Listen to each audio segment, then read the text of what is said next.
Beleza, então. Tá, bom, a aula hoje aí vai ser alguns tópicos de geometria que eu não passei naquela aula lá do YouTube. Então, esses tópicos aqui, tipo, eles são bem famosos e eu acho que é legal saber, pelo menos uma pessoa do time aí, pra quem vai participar da regional, saber fazer essas coisas, porque eles são bem manjados, assim. Então, vamos lá pro primeira coisa, eu vou fazer uma revisãozinha, tipo, só da parte, tipo, a parte básica, assim, de vetores, e só do que vai ser realmente útil para essa aula aqui. Tipo, eu não vou passar por tudo que tem naquela aula do YouTube, mas para quem não viu aquela aula lá, já conseguir acompanhar também. É, a gente vai usar, tipo, dois produtos principais aqui de vetores para basear praticamente tudo. Que são o produto escalar e o vetorial, né, em 2D. Primeiro tem o escalar, também é conhecido como dot, e ele tem essa fórmula aqui, né? U dot V igual a norma de U vezes norma de V vezes o cosseno de θ. Sendo que o θ, ele, dos dois ângulos possíveis aqui, ele vai ser o menor. E você pode descobrir essa fórmula também por outra fórmula matemática, que é você multiplica as coordenadas x, os vetores, e soma com a multiplicação das coordenadas y.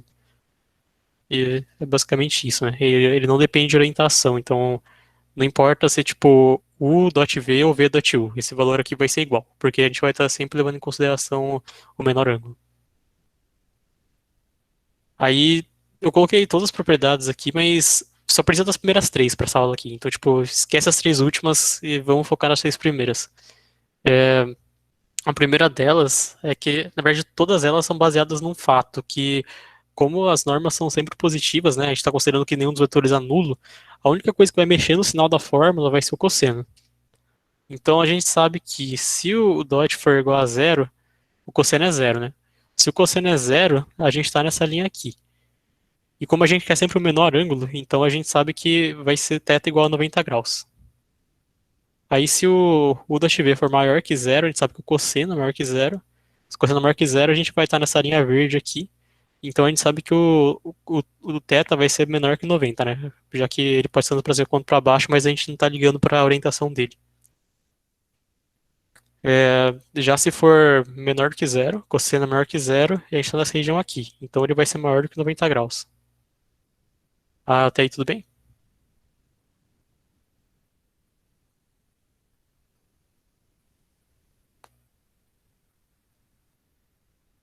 Beleza, então. Eu vou seguir para o próximo, que é o produto vetorial, também conhecido como cross, que ele tem essa fórmula aqui que eu vou diferenciar por um xizinho, o outro era um pontinho, mas ele é muito parecido também, tipo, ele é a norma do U vezes a norma do V, vezes o seno do θ. Só que dessa vez tem uma pequena diferença quanto ao θ. Dessa vez a orientação importa. A gente está falando do ângulo que começa em U e vai até V.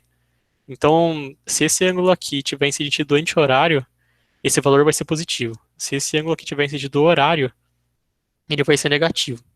Mesmo se ele for, tipo, maior que 90, a gente está sempre olhando, tipo, do U pro V.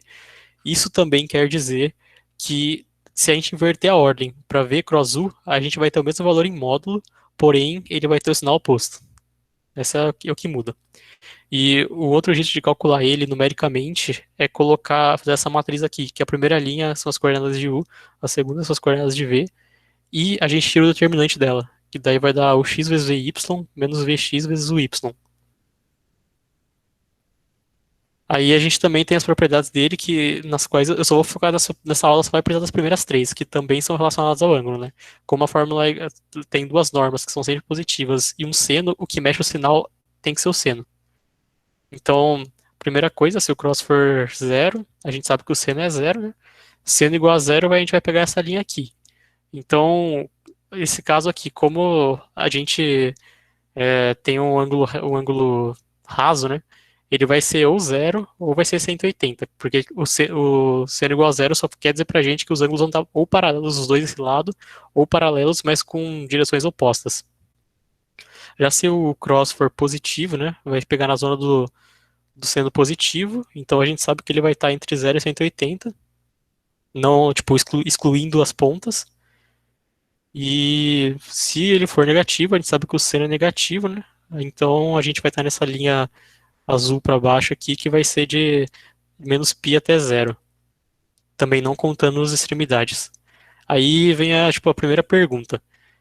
Se o cross V for igual a zero, eu tinha falado lá que ele pode ter tanto zero quanto 180, ou π. Como que eu sei se o ângulo é zero ou se ele é 180? Agora que eu vi a dúvida do Dixon, essa determinante já vai dar com o sinal certo. Sim. Mas alguém sabe aí como que eu consigo diferenciar? O que que eu posso fazer para diferenciar se o ângulo é zero ou 180?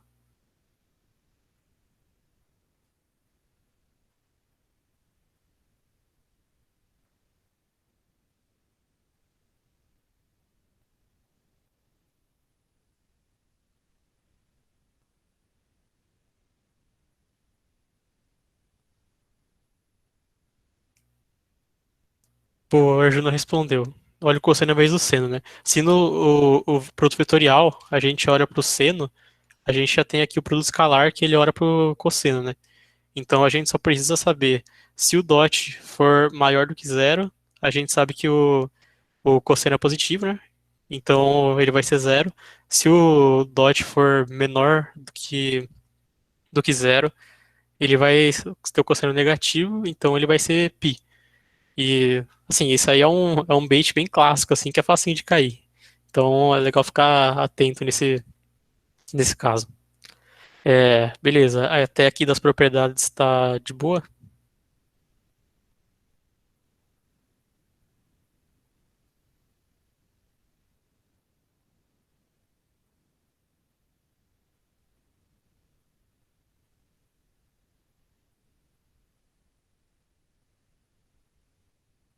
Beleza. Então vamos lá. Primeiro tópico de hoje mesmo. O convex hull. O que que é um convex hull? Ele vai ser a borda do menor polígono convexo que contém todos os pontos dentro do polígono. O que que é um polígono convexo? Um polígono convexo é um polígono que não tem aquelas pontas para dentro dele mesmo. Por exemplo, se tivesse uma ponta, tipo um Pac-Man, assim, fazendo a boquinha dele para dentro, ele seria um polígono côncavo e não convexo. A gente sabe disso também, outro jeito de pensar nisso é que se você traçar uma linha que corta ele, essa linha só vai encontrar duas arestas. Se ela encontrar tipo mais de duas, quer dizer que tipo tem alguma concavidade para dentro para pegar mais de duas. E outra forma ainda de enxergar isso aí é como se a gente pegasse, tipo, cada ponto fosse um prego e a gente pegasse um elástico assim e soltasse em volta dos pregos. Tipo, o formato que o elástico vai formar vai ser o convex hull. É, Bom, tem dois algoritmos que resolvem esse problema aí, tipo, de maneira ótima. E um chama Graham-Scan e o outro chama Monotone Chain. E é esse segundo aí que eu vou explicar hoje, porque eu acho ele muito mais simples. É, Beleza. O primeiro passo desse algoritmo aí é que a gente vai ter que ordenar os pontos por x. E caso tenha algum empate de dois pontos no mesmo x, a gente desempata por y, em ordem crescente. Aqui os pontos estão, tipo, eu coloquei, ao invés de numérico, eu coloquei ordem alfabética, mas eles estão ordenados da esquerda para a direita. Aí, tipo, a gente vai separar em duas etapas. A gente primeiro vai construir a parte de baixo do Convex Hull e depois a gente vai construir a parte de cima. Então vamos começar construindo a parte de baixo da esquerda para a direita. O que que a gente faz? A gente vai ligando os pontos na ordem que eles foram ordenados, né, da direita para a esquerda, e a gente para de ligar eles quando a gente encontrar uma concavidade. Tipo, é aquilo que eu falei. Se você pensar que o polígono está sendo formado, esse ângulo em verde ia ser tipo uma ponta para dentro dele mesmo. E é isso é o que a gente não quer. A gente quer que ele seja convexo, não tem esse tipo de ponta. Então, o que que a gente faz nesse caso? A gente considera que a gente está querendo inserir agora o D, e para inserir esse D, a gente vai ter que tirar todo mundo que tem antes dele, que forma uma concavidade, até tipo não ter concavidade nenhuma. Então, nesse caso aqui, a gente vai tirar o C, que era quem estava formando, e depois disso a gente para de tirar porque já não tem mais nenhuma concavidade. Nesse caso, tipo, se tivesse mais pontos antes do C que formassem outras concavidades, a gente ia só tirando. Isso aí lembra muito a ideia de uma pilha, né? Porque a gente está inserindo os pontos em ordem crescente, e aí, a partir do momento que a gente começa a encontrar concavidades, a gente vai popando da pilha até que não tenha mais. Então vamos continuar construindo aqui só para a gente, tipo, ter um visual aqui de como que vai ser o processo inteiro. Ó, agora eu coloquei o E, ele formou uma concavidade. Como eu quero, tipo, que o E entre, eu vou tirar o D, que é o que vem antes dele, e daí não tem mais concavidade. A gente continua. Colocamos o F, até aqui tudo bem, nenhuma concavidade. A gente colocou o G. O G formou uma concavidade. Então, mantendo em mente que a gente quer inserir o G, a gente vai tirar o que está antes dele até não ter mais concavidade. Então, a gente tirou o F, já está de boa. A gente colocou o H, opa, formou uma outra concavidade. Vamos tirar o G. E depois a gente colocou o I, e com isso a gente finalizou o nosso lower hull. Agora, a gente quer formar o upper, é só fazer exatamente o mesmo processo, só que da direita para a esquerda agora. E, tipo, lá na implementação, eu vou manter todos esses caras do de baixo, só que aqui só para ficar mais fácil de enxergar, não ficar umas linhas essas atrapalhando, eu apaguei eles. Mas considera que o de baixo já está feito. Então é exatamente o mesmo processo. A gente vai colocando os pontos agora em ordem contrária e formou uma concavidade, a gente tira, vai tirando os anteriores até não formar mais e vai continuando. Ó, formou outra, vamos tirar o G. Beleza, aqui não formou nenhuma concavidade, nada de. Tá aqui tudo bem. Opa, formou uma, vamos tirar o E. Formou outra aqui, tira o D. Até aqui tudo bem. Formou uma aqui no B, a gente tira ele. Até que a gente chegou no A, que é o ponto inicial. Então, como eu falei antes, né? Tipo, eu só tirei a parte de baixo para ficar mais fácil de enxergar, mas a gente já completou o convexo inteiro agora. É, qual que foi a complexidade total do que eu fiz aqui? Ah, pera, eu vi agora uma pergunta do Dixon. Se tiver três alinhados na borda, é convexo ou não? Essa é uma boa pergunta, tipo, ele é convexo, só que aí depende do problema. Se o problema quiser que você inclua pontos que estão na borda, você vai ter que tratar um pouquinho diferente de como se o problema não quer os pontos na borda. E eu vou explicar isso, acho que daqui um slide ou dois. Mas eu já, tipo, já respondo isso aí, como que faz. Qual que foi a complexidade disso? Vocês sabem responder? A, a Luana falou que é o de N e tá, tá certo pro algoritmo do Convex se você considerar que já estava tudo ordenado. Mas se o problema não der os pontos nessa ordem que eu falei, tipo, ordenar primeiro por x e desempatar por y, é, a gente vai precisar ordenar, e daí, por causa do sort, ele vai ficar n log n. Mas, dado que os pontos estão ordenados, esse algoritmo é o de n mesmo, porque a gente percorre cada ponto no máximo duas vezes, né? Uma para fazer o lower hull e uma para fazer o upper hull. Até aí tudo bem?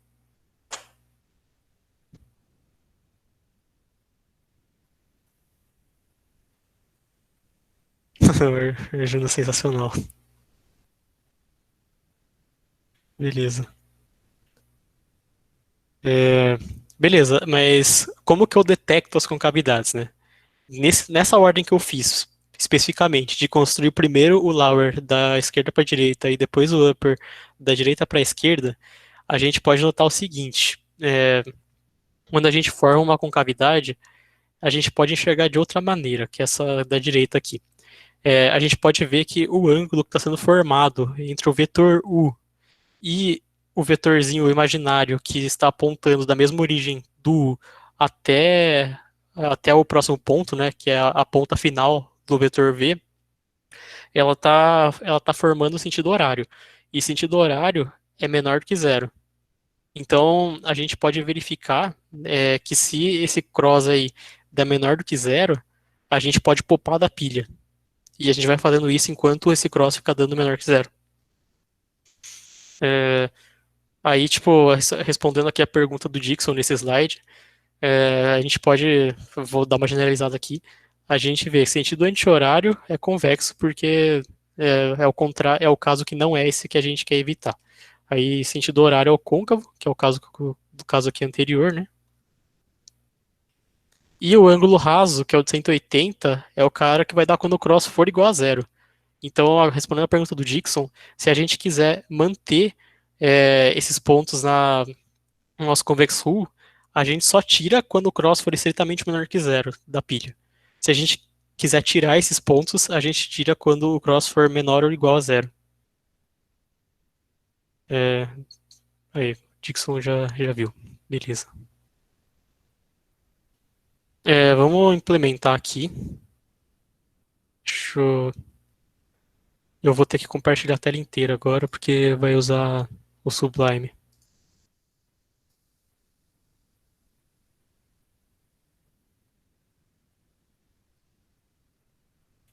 Vocês estão vendo meu Sublime aí?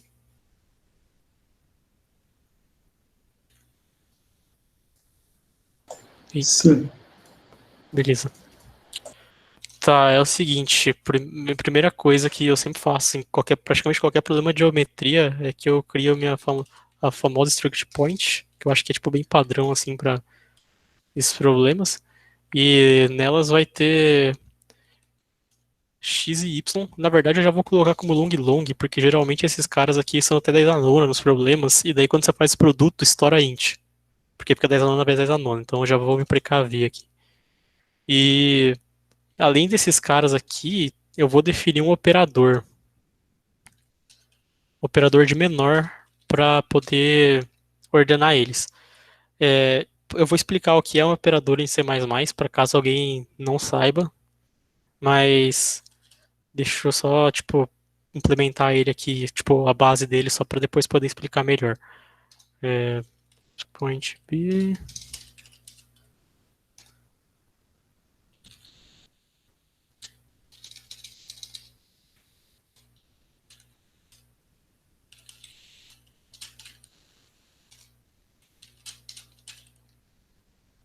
Tá, é o seguinte, imagina que esse operador aqui, ele é um parâmetro que eu vou passar vai ser passado para a função sort, que a gente vai comparar dois pontos A e B, e eu estou definindo, tipo, quando um ponto A é menor do que um ponto B. É, imagina que o ponto, isso aqui vai ser meio estranho, mas imagina que o ponto A é o ponto que tem essas coordenadas aqui que eu estou olhando nesse momento. E o ponto B é o que está sendo passado por parâmetro aqui. É mais ou menos assim que ele funciona internamente. Esse const point e comercial, tipo, não precisa ser isso. Poderia ser só point aqui, sem problemas. Só que se eu fizer sem esse comercial, ele vai copiar toda vez que for fazer uma comparação. E aí a gente vai ficar tipo com overhead desnecessário. Se a gente passa com esse comercial, ele vai passar por referência, então ele vai estar olhando por ponteiro para o valor direto, não vai copiar. Então é melhor fazer assim. Não vai mudar a complexidade, mas não vai ficar copiando à toa.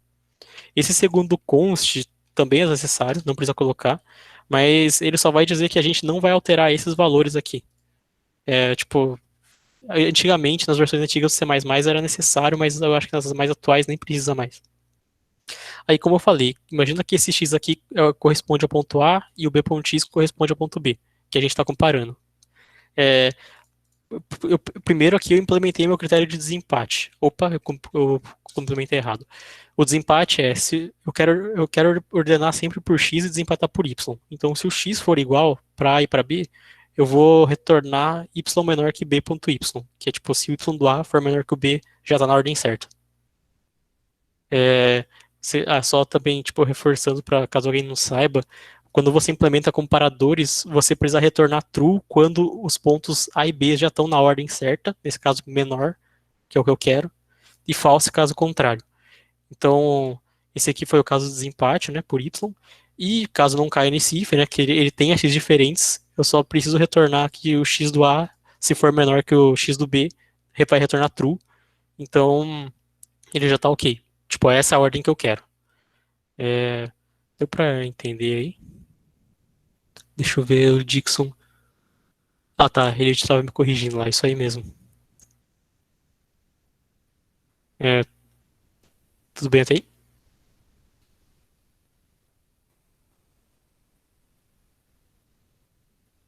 Tinha perguntado um negócio ali, quando você falou de tratar pontos culinários. Tipo, esses pontos verticais nas bordas do lower hull, do upper hull, tem que tratar diferente, né? Mas Ah, esse entendi o que desempate você aí tá que você está querendo. fazendo, acho que já vai corrigir. Desempatar. Então, o desempate, o que você tá falando é se ele tiver, tipo, o Y igual, né? Uhum.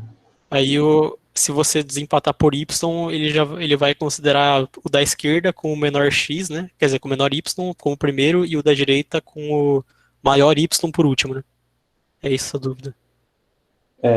Mas aí eu acho que desse jeito você tem que fazer o upper row primeiro, não é? Na verdade, não vai fazer diferença não, né? Porque quando chegar na última linha, ele vai, tipo, ele vai fazer os pontos na ordem do primeiro Y mais menor Y pro maior, né? Daí ele vai, tipo, vai dar reto tudo, e daí, dependendo de você quiser tirar ou não, ele vai, tipo, ir do primeiro pro último. Ah, é verdade. Tá certo, tá certo. Isso aí. Beleza. Tá. Agora, tipo, no geral, eu gosto de implementar o cross e o dodge aqui dentro, mas nesse caso específico do Convex Hull, eu acho um pouco mais fácil implementar uma função que recebe 3 pontos consecutivos e já, tipo, meio que já pensa neles como, já entende que eles são os vetores e faz. Não precisa ficar, por exemplo, fazendo um ponto menos o outro para descobrir o vetor, para depois ficar passando de parâmetro. Então, eu vou definir aqui um LL cross. Outro ponto importante, né, é que se essas coordenadas forem todas inteiras, usar esses tipos de produto ao invés de ficar calculando o ângulo é a melhor coisa, porque você não vai estar usando double. Double causa imprecisão, e imprecisão pela uma geometria é tipo receita pronta para dar WA, assim. Então, quanto menos double vocês puderem usar, melhor. Então, vamos primeiro definir o cross. Eu vou passar um point O, um point A e um point B. O que são esses O, A e B? Se eu voltar aqui no meu slide, considera que, tipo, quando eu estou construindo, vai ser os 3 últimos pontos, né? Os 2 últimos que já estão no RU, que seriam o F e o D, e o que eu estou tentando inserir agora no RU, que no caso vai ser o C, nessa ordem. Então, o que eu tenho que retornar aqui? Eu vou retornar exatamente o cross que eu tenho desenhado nessa imagem da direita. O cross desse vetor U, que é o vetor entre o O e o A, e esse vetor imaginário aqui, que vai ser entre o O e o B. Então, o cross é A.x menos O.x vezes B.y menos O.y. Tipo, se você ele pensar só no vetor U, tipo, o cross ele já é U.x vezes V.y menos U.y vezes V.x. Nesse caso aqui, o A.x menos O.x vai ser o U, e o B.y menos O.y vai ser, na verdade, só a coordenada y do B. Já que tipo, eu estou só subtraindo como se essa aqui fosse a minha. Opa, como se essa aqui fosse a minha origem. E aqui agora vai ser menos B.y. Opa, A.y menos O.y vezes B.x menos O.x. Aí beleza, esse aqui vai ser o nosso cross. Agora eu vou implementar a função que faz o convex hull. Imagina que ela vai retornar um vector de points, que vai ser só os pontos que estão no hull, e ela vai receber outro vector de point, que vai ser tipo todos os pontos do plano. Então, primeira coisa, eu vou pegar o size aqui e passar para um n, só por simplicidade. E eu vou criar esse k vai ser uma variável auxiliar aí que eu já vou explicar para que ela serve. Eu vou criar também um vector para guardar nossa resposta, né? Vai ser o que vai guardar o ru. Eu vou inicializar ele com 2n só para tipo ter espaço suficiente para ir colocando as coisas nele, e depois eu vou dar um resize. Esse cara aqui eu vou usar ele como se fosse uma pilha, né? Eu não vou usar uma pilha em si, porque é mais simples a gente usar esse vector, que ele já vai guardar a resposta direto, e ele tem tanto uma função de pushback quanto uma de popback, que é exatamente o que a pilha faz. Então, primeira coisa que a gente tem que fazer, tem que dar um sort no P.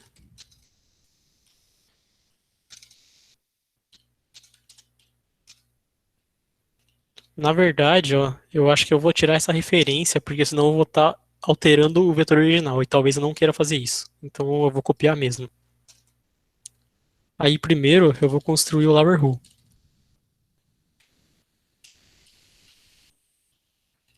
Eu vou percorrer todos os pontos, né, na ordem que eu ordenei. E, tipo, outro ponto que é importante ressaltar aqui é que eu não preciso passar o comparador como parâmetro se a classe ou struct desse cara aqui já tiver ele aqui, tipo, implementado aqui em cima. Então ele já vai entender sozinho que tem um comparador lá e é isso que ele vai usar. Então, primeiro passo aqui dentro, eu vou, enquanto o K for maior ou igual a 2, o que que é o meu K? Eu vou considerar que o K é o tamanho do convex hull atual. Quantos pontos já estão nele? E o cross de dos dois últimos pontos que já estão no convex hull, que são os da posição K-2 e K-1. E o ponto atual, que é o ponto que eu estou querendo inserir, que é o P de I. Enquanto esse cara for menor ou igual a zero, repara aí que nesse caso eu estou colocando igual aqui. Então, quando ele tiver tudo paralelo, ele vai tirar da pilha, ele vai tirar do convex hull. Então, eu não vou considerar pontos no meio da linha.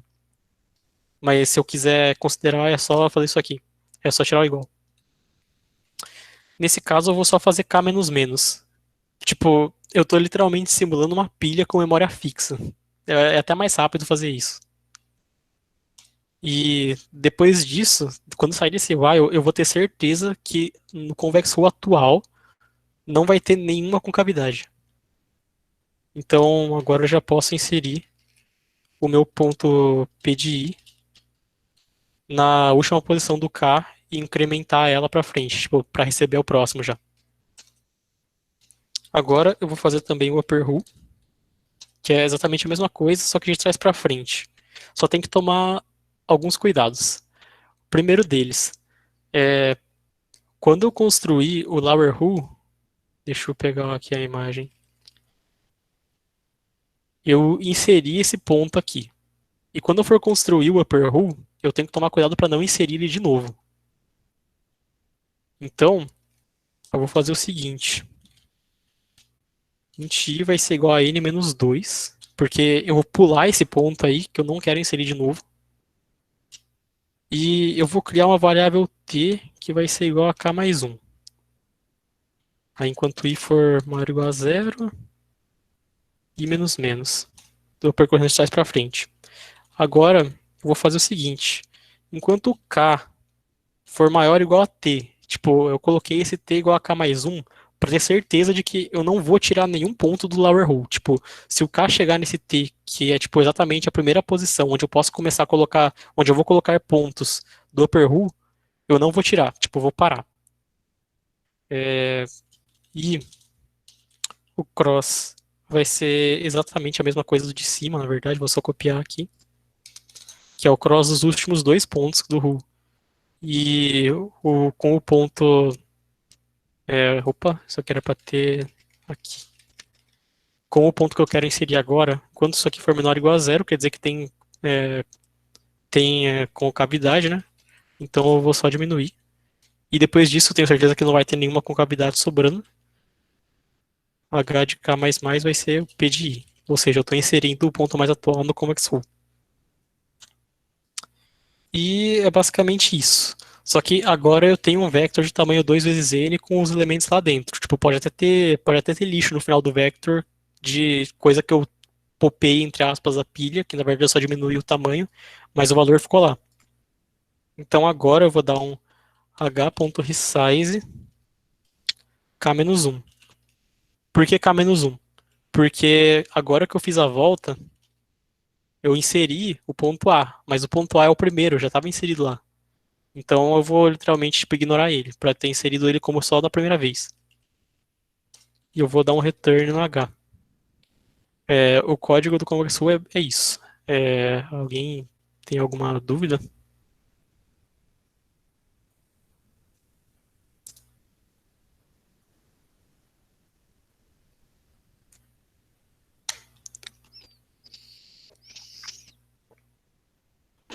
Tá, não entendi o T.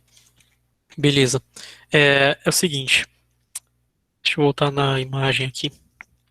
É, ó, eu construí aqui o lower hull, eu inseri esse último ponto. Agora eu vou começar o upper hull. Se você tipo não tomar cuidado, você vai inserir ele de novo. E dependendo de como você for, tipo, você pode ter o risco de você ir popando coisas que você já construiu no Convex Hull anteriormente, né? Que é essa parte aqui. Então, para garantir isso, eu vou colocar K igual a T igual a K mais um, que tipo, atualmente o K vai ter tipo um, 2, 3, 4, 5. O K vai ser 5 aqui. Então eu garanto que eu só posso popar enquanto o K for maior ou igual a 6. Ou seja, eu só posso popar com o K do primeiro elemento que está sendo inserido para o upper hull para frente. Tipo, se o K for menor ou igual a 5, quer dizer que ele vai ser algum desses pontos do lower hull. Então eu não posso popar. É, então eu tô tipo garantindo que eu só tô na segunda etapa, eu só vou poupar pontos que são exclusivamente do upper hull. Isso responde? Ah, responde, beleza. Alguma outra dúvida? Beleza, Dicção. Falou aí.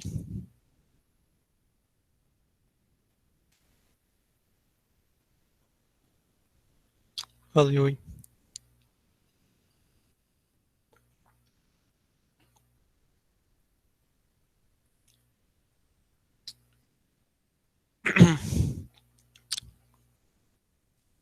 Beleza. É, eu vou pro próximo tópico, então. Peraí. Pode não ter resposta, tipo, não dá pra formar o polígono. Para qualquer conjunto de pontos maior ou igual a 3, ele vai formar. Tipo, pode ser que, sei lá, um caso de borda entre desse aí seja, você tem um triângulo e todos os outros pontos estão dentro. Ele vai, tipo, pegar exatamente o triângulo só. Se tiver dois ou menos pontos, ele não vai ter resposta mesmo. Tipo, mas aí geralmente você trata com if mesmo. Tipo, se tiver menos de 3 pontos, não existe polígono mesmo. Pode ter um monte de ponto colinear, né? Verdade. Se tiver todos os pontos colineares, deixa eu ver um jeito. Tá, já sei. É, vamos lá. Se a gente não estiver aceitando pontos colineares no RU, depois que terminar ele, se todos os pontos forem colineares, o tamanho do convex hull, tipo, do vetor lá, vai ser 2.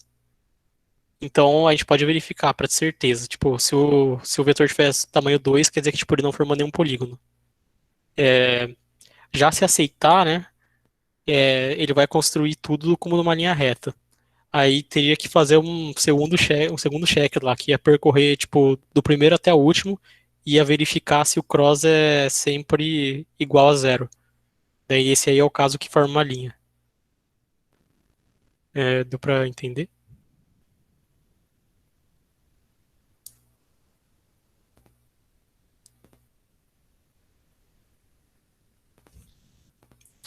Beleza. Bom caso esse aí. Tá.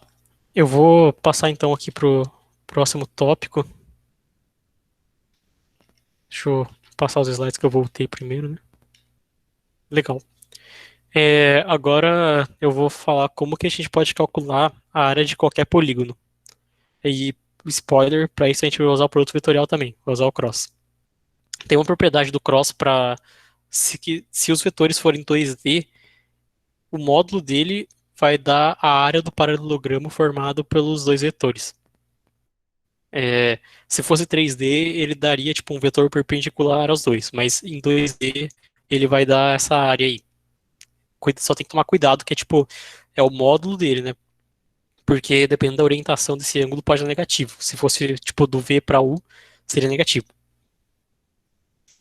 Então, tipo, um jeito aqui de enxergar essa forma de calcular é que a gente pode dividir o polígono em triângulos.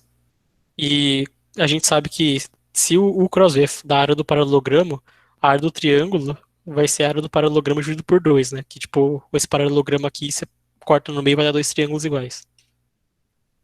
Então, a gente pode simplesmente somar a norma dos produtos vetoriais. Aliás, a norma não. Depois eu explicar porque dessa vez a gente vai usar sinal. A gente vai somar os produtos vetoriais dessas arestas aqui que formam o triângulo, os triângulos. Mas beleza, né? Tipo, até aquele caso ali tá bonitinho, mas e esse caso aqui, que o polígono não é convexo? Ele ainda funciona? A resposta é sim. E por quê? Porque imagina que a gente está fazendo. é, vamos. Eu esqueci de falar, mas esses pontos aqui, imagina que eles estão todos ordenados em, em ordem anti-horária. E vamos começar, tipo, a fazer os cross deles nessa ordem.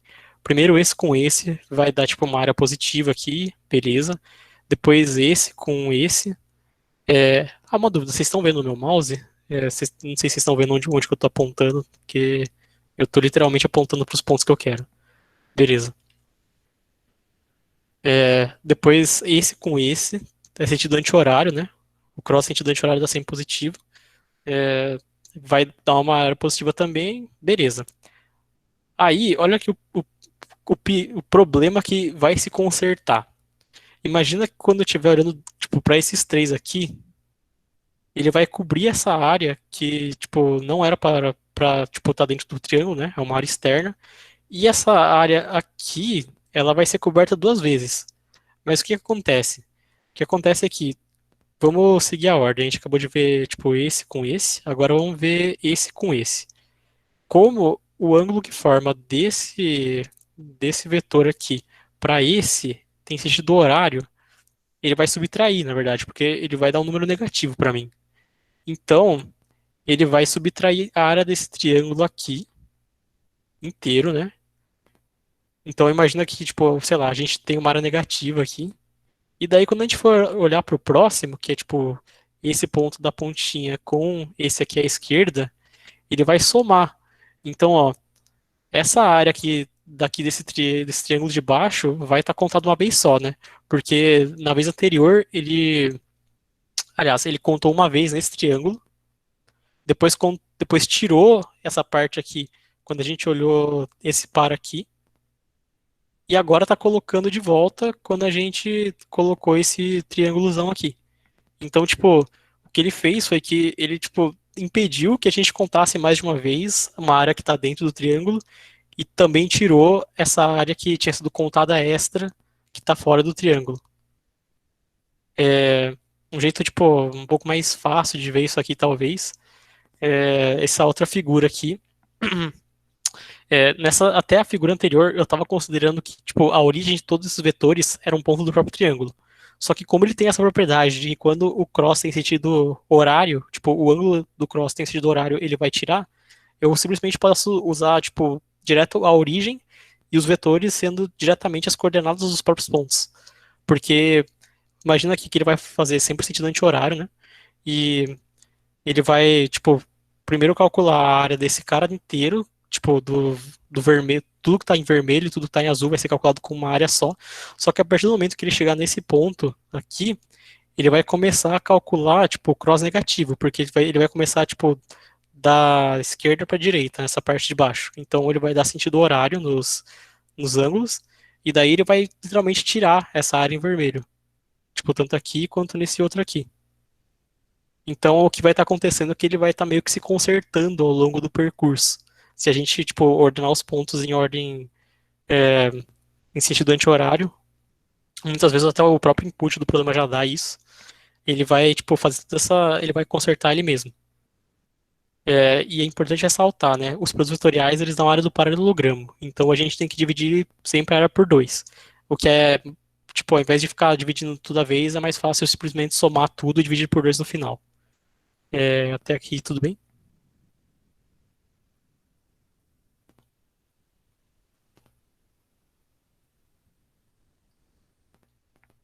Tá. Eu vou implementar isso aqui rapidinho, só para também dar outra. Deixa eu só dar uma outra perspectiva para isso aqui, que dessa vez eu vou implementar o operador do cross, que eu acho que é legal também, para dar um exemplo. Ó, imagina que além desse operador menos, agora eu vou implementar um operador de cross e eu vou, tipo, chamar meu operador de chapeuzinho. Tipo, eu posso literalmente usar esses símbolos para criar operadores. E ele vai seguir exatamente a mesma lógica do primeiro operador. Só que dessa vez ele vai fazer o seguinte, né? Ele vai retornar x vezes b.y menos y vezes b.x, que é tipo é a fórmula do cross. Lembrando que esse x, quando eu não coloco nada, opa, eu considero que eu tô fazendo A cross B, ele vai considerar que x sem nada vai ser do A e B ponto alguma coisa vai ser do B. O B, esse Bzinho aqui, é como se fosse a gente estivesse passando ele de parâmetro para essa operação que já tem o A. É mais ou menos assim que dá pra pensar. Beleza, agora que a gente já tem o cross, a gente pode, se todos os pontos forem inteiros, isso aqui vai dar, opa, não necessariamente vai dar uma área inteira, porque no final vai dividir por 2. Então, vamos fazer uma funçãozinha aqui que recebe um, um vector de point, que são todos os pontos do polígono ordenados em ordem anti-horária, e a gente vai tirar a área deles. Então a gente percorre todos os pontos que eu estou considerando aqui já estão ordenados. Ah, tá. Dessa vez aqui, esse teria que, tipo, fazer. Se tivesse que ordenar, teria que fazer outra coisa, tá? Esse operador aqui está fazendo uma ordenação diferente. Mas, beleza, vamos considerar que eles já estão ordenados. Tipo, se vocês quiserem saber como que ordena em ordem por ângulo, tem lá no vídeo que já tem lá no YouTube. Qualquer coisa eu tiro dúvida depois, mas pro tempo dessa aula, acho que não daria tempo de fazer isso. Mas, considerando que já está ordenado, agora a gente só precisa somar área mais igual a V de I cross V.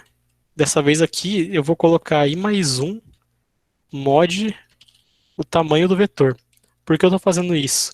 Porque eu quero que feche o ciclo. Então, considerando essa ordenação, eu quero que também considerar o último ponto, aliás, o último vetor sendo entre o último ponto e o primeiro ponto. Por isso que quando ele chegar na posição n-1, n-1 mais 1 mod o tamanho vai dar zero. Então ele vai fazer do último ponto para o primeiro para fechar o ciclo. E depois disso eu só preciso retornar a área sobre 2. Porque a gente usou paralelogramos, sendo que a gente quer triângulos. Então é só dividir a área por 2 que ele vai dar a resposta pra gente. Até aqui tudo bem?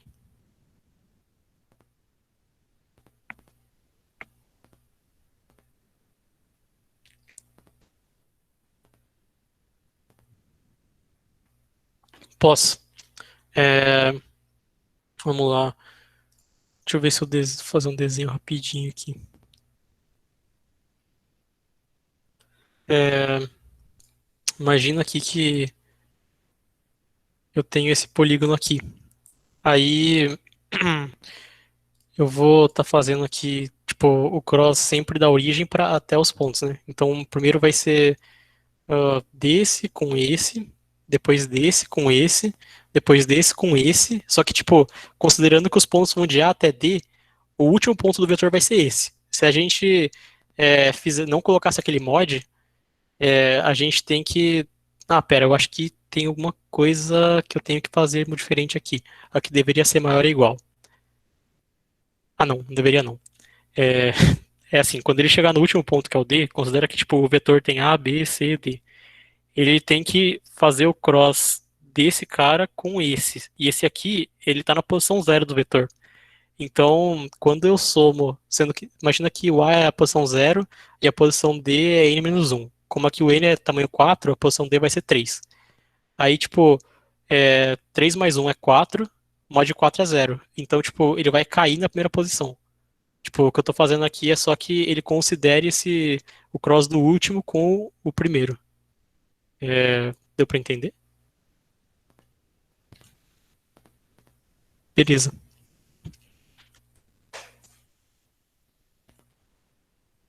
É, tá. Então, agora eu vou passar aqui pro último tópico de hoje. Esse aqui, tipo, ele, ele não necessariamente vai ser em problemas de geometria, mas eu resolvi colocar aqui porque tem um pouco de geometria nele, tem problemas de geometria que usam isso, mas ele é muito mais genérico e, assim, eu acho que é bem legal saber disso aí para regional, porque é um outro tópico que é manjado, assim. É, chama Sweep Line ou Line Sweep. Tipo, eu procurei no Google já pelos dois nomes e tem gente que fala de cada um desses jeitos aí. Então, imagina o seguinte problema, né? Dado um conjunto de segmentos, todos paralelos ao eixo X, qual é o maior número de segmentos cortados pela mesma linha vertical? O que eu quero dizer é, tipo, imagina que eu tenho uma linha aqui, tipo, qual linha que eu posso passar que vai cortar o maior número de segmentos possível? Nesse caso aqui, a resposta vai ser 4, né? Que se eu passar uma linha aqui, ele vai cortar 4. É, alguém tem alguma ideia de como a gente consegue, tipo, resolver isso, mesmo que inicialmente seja uma ideia, tipo, brute force mesmo?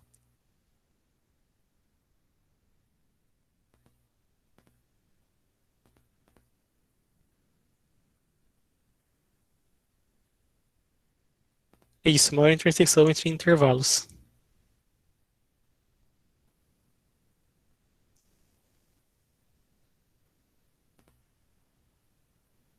Se eu tiver falado pontos antes, eu quis dizer intervalos, tá? Eu não sei se eu me confundi lá, mas tipo, o intervalo conta inteiro entre os pontos. Toda essa parte cinza aqui.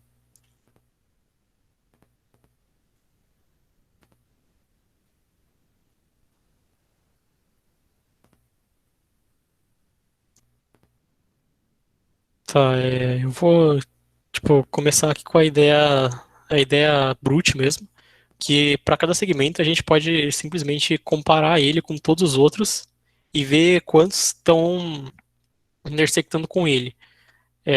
Como que a gente pode ver a intersecção? Imagina que a gente tá pegando dois segmentos, tipo, primeiro, sei lá, esse aqui de baixo e esse aqui, o segundo de cima aqui. Para saber se eles estão intersectando, a gente só precisa comparar, tipo, as duas extremidades dele com as duas extremidades do outro. Tipo, vou ver se esse ponto aqui do de baixo está entre as duas extremidades do de cima, ou esse outro ponto aqui de baixo está dentro dessas duas extremidades do de cima.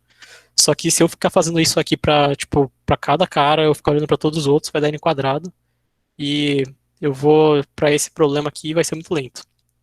Então, o que eu posso fazer para melhorar isso aqui? Essa aqui é o que a gente chama do zipline. A gente vai quebrar os segmentos em eventos.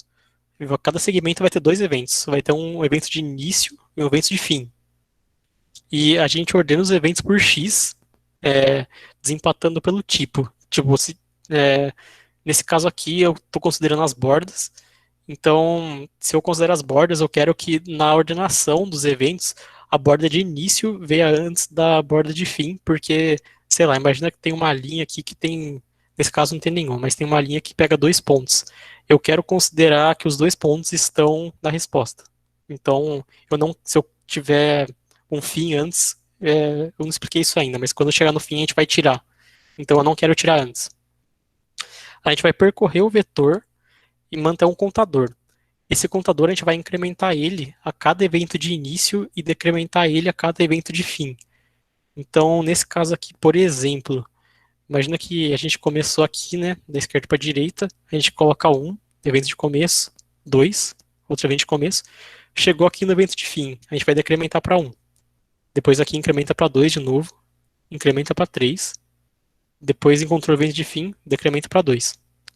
Encontrou o evento de começo, incrementa para 3, incrementa para 4. Aqui achou um evento de fim, decrementa para 3 de novo, né? Depois decrementa para 2 e depois decrementa para um e no fim ele vai chegar no último, decrementa para zero. O que a gente quer é o valor máximo que esse contador já chegou. Então, para implementar isso aqui, a gente pode fazer assim, ó.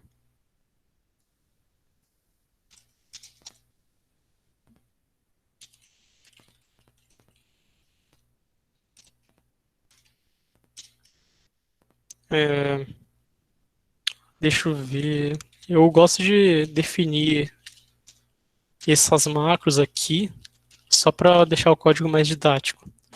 Mas a gente tem que criar uma struct para o evento e ela vai guardar a coordenada x e o tipo. Aí a gente vai construir um operador que vai ser o menor para poder comparar dois eventos na ordenação.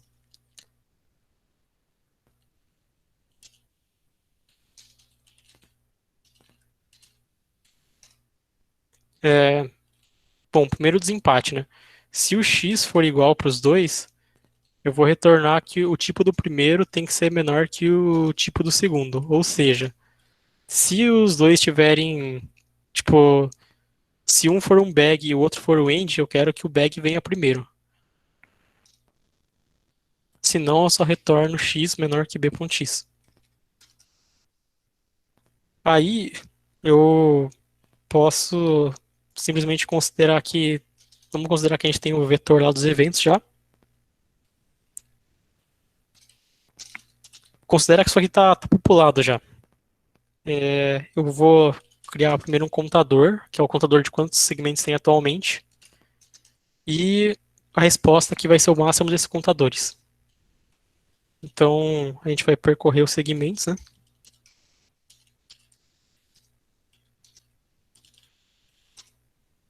E para cada evento, aliás, desculpa, não vai percorrer os segmentos, vai percorrer os eventos.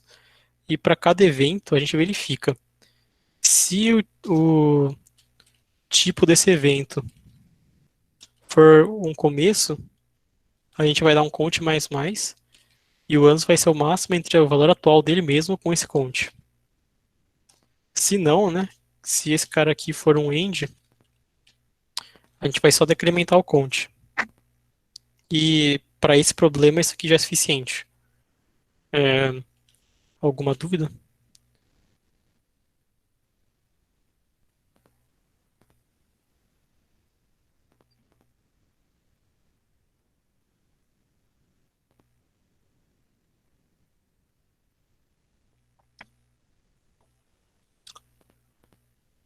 Beleza.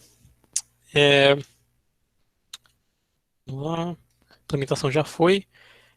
Beleza, só para ilustrar um pouquinho mais. Um problema bem clássico de Sweepline que usa exatamente essa ideia que eu passei, né? Imagina que tipo, os intervalos eles são horários de aula e a gente sabe que cada aula tem que ter uma sala, só que a gente pode reaproveitar as salas depois que as aulas acabam. Então, a gente quer saber que ó, cada aula precisa ser realizada numa sala e a sala é liberada exatamente quando a aula acaba. É, nesse caso, qual seria o número de salas necessário, né? Agora, imagina que para esse problema, tipo, eu não quero os extremos. Eu quero considerar que no exato momento que a aula acabou, a sala está liberada para outra aula pegar. Então, nesse caso aqui, ó, esses três caras do meio são colineares e a resposta seria 4, porque nesse instante, opa, desculpa, a resposta aqui seria esse aqui libera, esse aqui pega, esse aqui não tem outra para qual pegar. Então a resposta aqui seria 3, que ele tipo libera um para o outro pegar e o outro ainda fica precisando de mais uma. O que precisaria mudar no código anterior para resolver isso? A primeira coisa de todas é que, na verdade, provavelmente vai ser a única, é que agora como eu quero que quando a aula acabe e ela seja liberada, eu quero que os eventos de end apareçam na ordenação antes dos eventos de begin. Então, agora eu considero que a ordenação está certa se o tipo for maior do que o do tipo do A for maior que o tipo do B. Ou seja, né, o end é 1, então eu quero que ele seja maior que o 0. Aí aqui, o que tem que fazer também? Outra coisa que tem que mudar é que pode ter várias salas sendo liberadas no mesmo instante. Então, o que eu gosto de fazer nesses casos, esse aqui eu não tinha planejado, vou fazer meio de cabeça, mas vamos lá. Enquanto o i for menor do que o size e v de i ponto tipo for igual a end, eu estou encerrando aulas. Então, eu estou fazendo aqui um count menos menos e eu estou alterando a posição do i. Que tipo, se tiver vários em sequência, eu vou só tirando. Aí, vamos lá. Eu quero ver se sobrou algum cara. Ou seja, se o I ainda é menor que N. E o tipo for um begin, aí sim eu vou incrementar. Mas o que eu fiz aqui foi garantir que se tiver várias aulas acabando ao mesmo tempo, é, ou em, em tempos diferentes, eu vou, tipo, alguém tem alguma dúvida aí? Isso, a Thaís tinha até respondido aqui, eu só vi agora.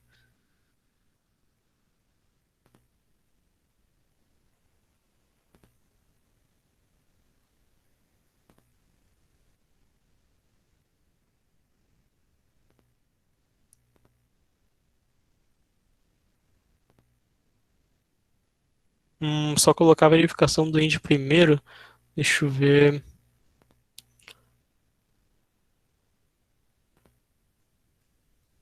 Tá, verdade, já resolvia.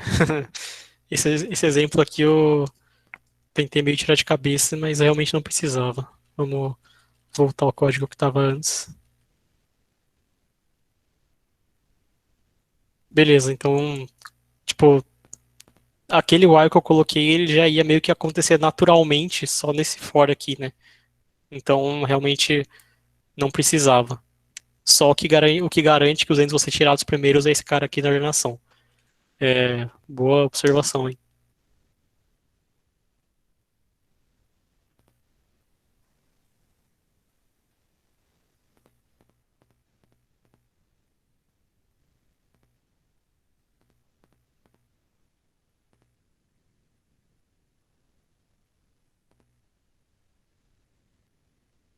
Valeu.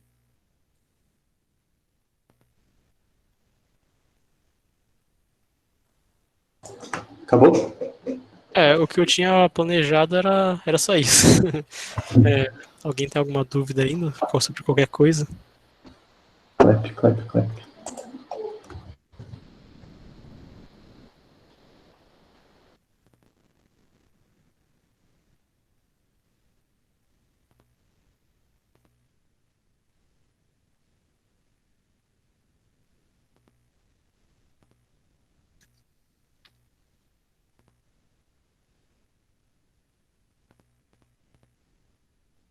Beleza, então, pessoal, valeu aí pela atenção.